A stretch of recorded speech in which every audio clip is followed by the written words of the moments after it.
What is up? What is up, YouTube? Breaking news, breaking news, breaking news. Hey, it is 5 o'clock in the morning. Right now it's 5:30 because I went through 3 or 4 videos that, shout out to my team that's sending me the videos and stuff, but I didn't know what the guy did, man. Man seemed surrounded to SWAT outside of 𝗟𝗜𝗡𝗞𝗦's homes. This is the guy. I kept saying, who is this guy? Because, this is probably why I don't do names, man. Check this out, man. I don't do names because I don't care what your name is. I'm more interested in what you did, why you did it, who you did it to. The name, and I understand, my brain thinks differently, y'all, from everybody else in society, but I'm assuming, because they started saying stuff, and then I went to another video, finally found a video that knows how to report the news or knows how to report, because you're just assuming everybody knows what this guy did. And it's like, yeah, man, I got the latest on him. Check this out. This, that, and the third. They saying all this stuff and saying they found out where he from, and he used to be he did an interview saying who he was and all this. I'm like, oh my God. See what I'm saying? Now, how much information have I just told you? That's the videos I was getting. This is the guy who drove his truck through a crowd of people, and I think he killed the death of 15 people so far. This is the guy, and I would have never even known that much information, but my mom was upstairs asking me, did I hear about the guy who drove the truck through the crowd in New Orleans? This happened in New Orleans, but he's not from New Orleans.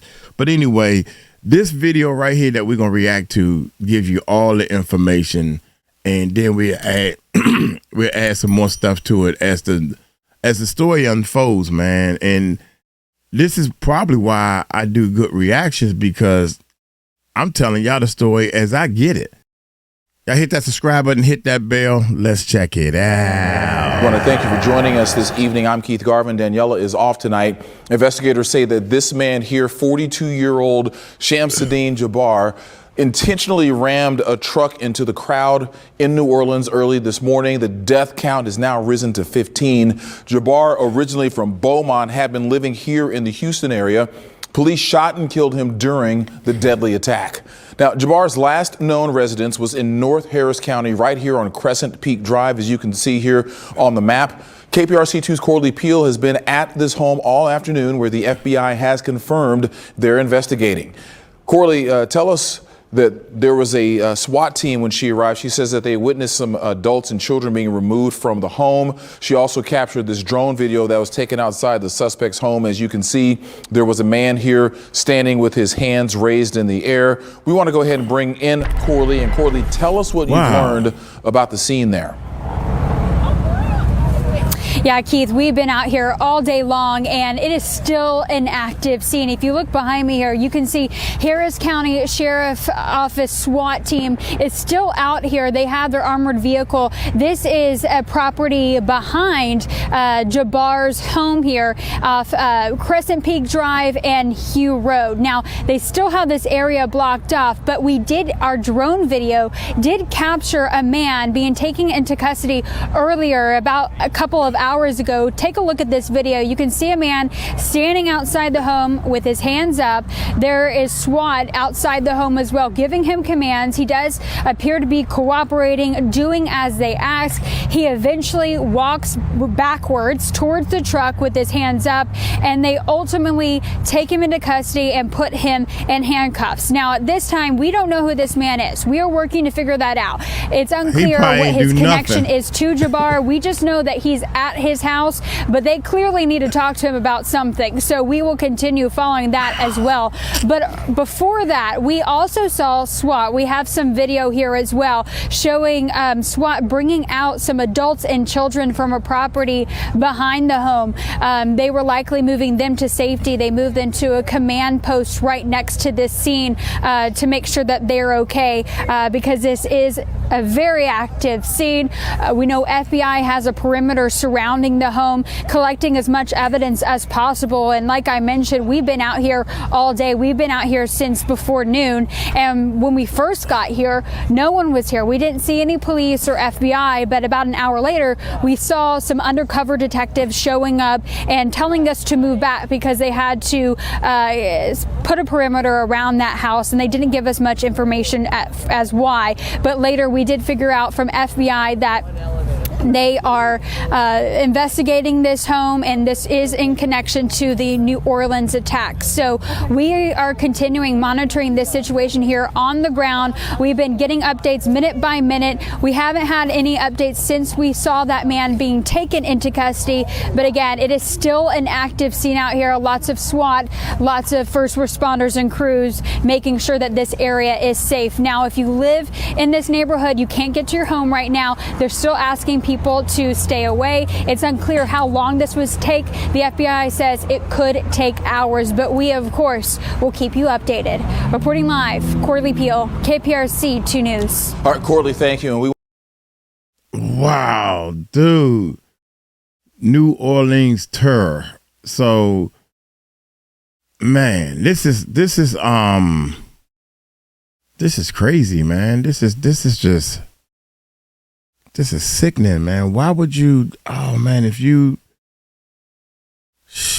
don't know what to say, man. The people, we got to get our act together. Man, okay, here we go. Let's go with this one right here. I'm learning. Welcome back, everybody. In this episode, we're going to be talking about the devastating terrorist attack that occurred in New Orleans on New Year's Eve night. First and foremost, we want to give our condolences to the victims, their families and friends, and everybody that was involved in this horrific attack. All the first responders that are involved in this, our condolences go out to everybody.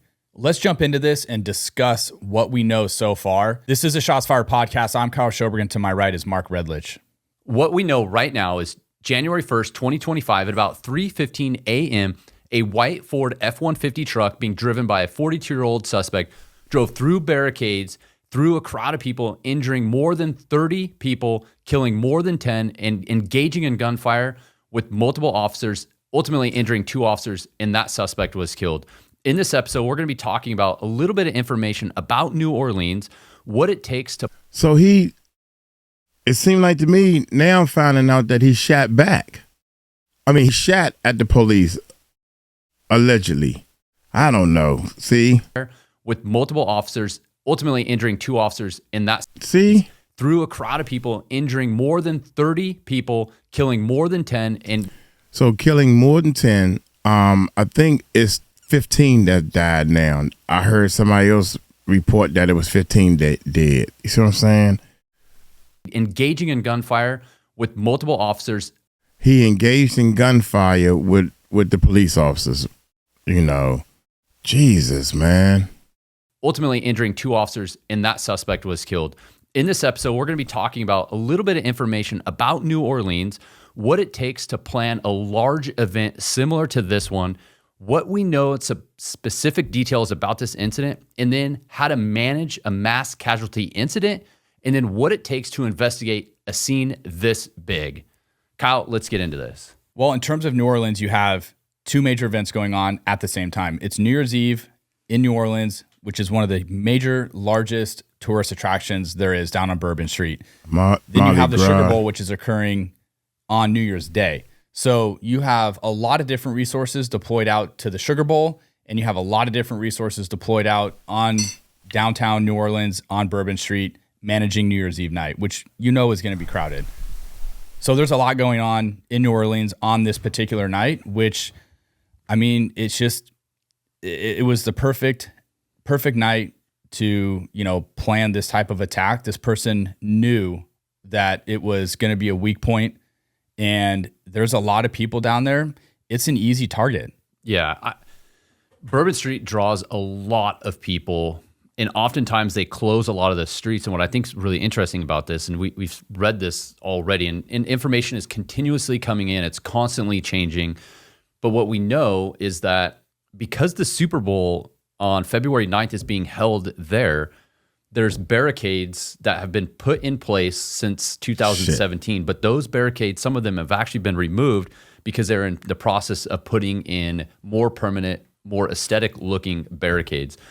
But let's talk about what it takes to plan a major event like this. It happens annually, so my assumption is that New Orleans Police Department has got this dialed, and this was just one of those weak points. But let's talk about like what it takes from a major event to put together. Working in Sacramento, working major events that are held annually, there's a lot of different perspectives. You have the law enforcement side, but you also have the first responder or the fire department side. So briefly on the fire side, you're going to have medics staged, large amount of personnel. There's many times you have medics that are on foot or staged in certain locations or in certain buildings.